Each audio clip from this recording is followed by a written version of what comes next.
I'm sitting here with Joe Choi, co-owner of Namu. It is so special to be here. I just love the vibe that you have created. I want you to tell us about some of these dishes that you've got. Okay, so this is bibimbap. It's literally translated mixed rice. In the old days when Koreans used to farm, they will bring like little side dishes each from each of their families. And during the middle of the day work for lunch, they'll just kind of put it all together and they'll mix it up and they'll eat it. So how you would eat that is with some of the sauce and you'll mix it up and eat it. One for all and all for one. I love it. Yeah. And this is mandu, which is a Korean dumpling. Normally how Koreans eat it, which is a little bit crispy on the outside, and then the inside fillings are seasoned. Yum. These two are more non-traditional dishes. This is Korean barbecue tacos. I grew up in Chicago with a lot of my Mexican friends. I kind of took the flavors of what I grew up with, as well as what my mom used to cook with. And it's got some Asian slaw in it. It's got some Korean barbecue, onions, tomatoes, and cilantro.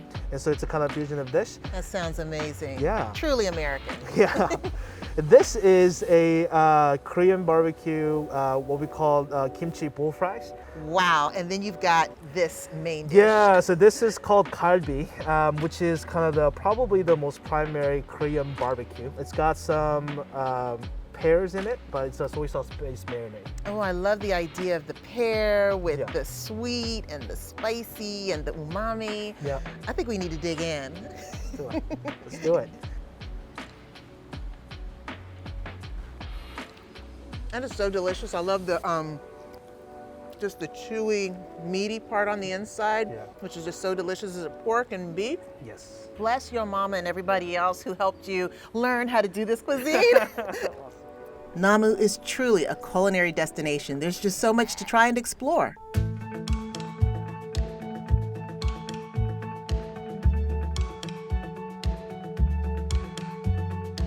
Bo and I have been friends for about 4 years. We met through being food truck owners.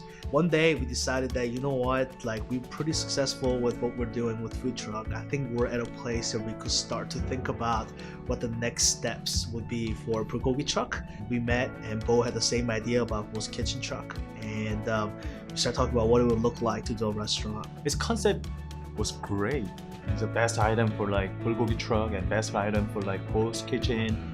And then we merged that the menu, and Namu is helping the the two trucks, and two trucks help the Namu, and we can move together for one goal. I remember just looking at Bo and go, Bo, this place is incredible. And then he said, you know what, we feel like we're in a treehouse. And I was like, yeah, that's literally what it feels like. We're like in a treehouse. We're like little kids running around. And we said, okay, let's do this. And we wanted our customer base to be able to come to this place and feel like they're still experiencing part of bulgogi truck, still experiencing part of Bo's Kitchen, just in a kind of surreal space. When we started coming up with the menu for Namu, I sat down with Bo and say, hey, listen, Bo, I want this to be not just bulgogi truck food, and I don't want this to be just Bo's Kitchen food, but I want this to be Joe and Bo's food.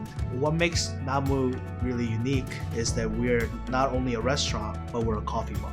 When we first started Namu, we said, hey, let's not just create food, but let's create part of who we are, which is we love coffee. And we wanted to do something that was related to coffee. When I first met Clayton, who's our coffee bar manager, he had this kind of vision for having a local high-end coffee bar in midst of all these chain shops around. And I said, let's do it. Not only do we love local beer, but a lot of our food truck stops actually are at local breweries. Every brewery that we go to, we built a really strong relationship with all the people that are brewing those beer.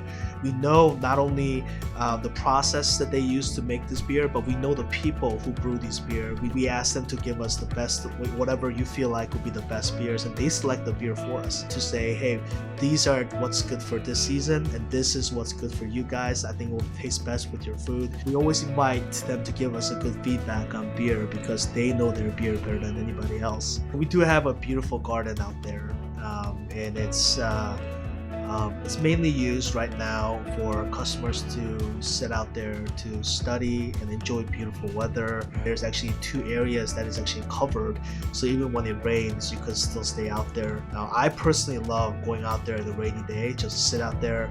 It's got a metal roof, and that sound of rain hitting metal roof and drinking coffee just brings some type of magic into that place.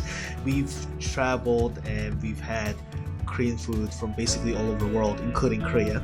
As a Korean American, I grew up eating that a lot of the Korean kids wouldn't eat, things like tacos and burritos, and all those experiences kind of combined allowed me to kind of formulate a different idea of what Korean food would look like. We wanted to show that Korean food could be something different.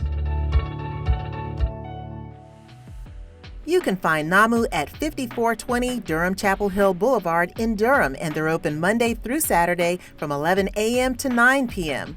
For more information, check them out online at namudurham.com.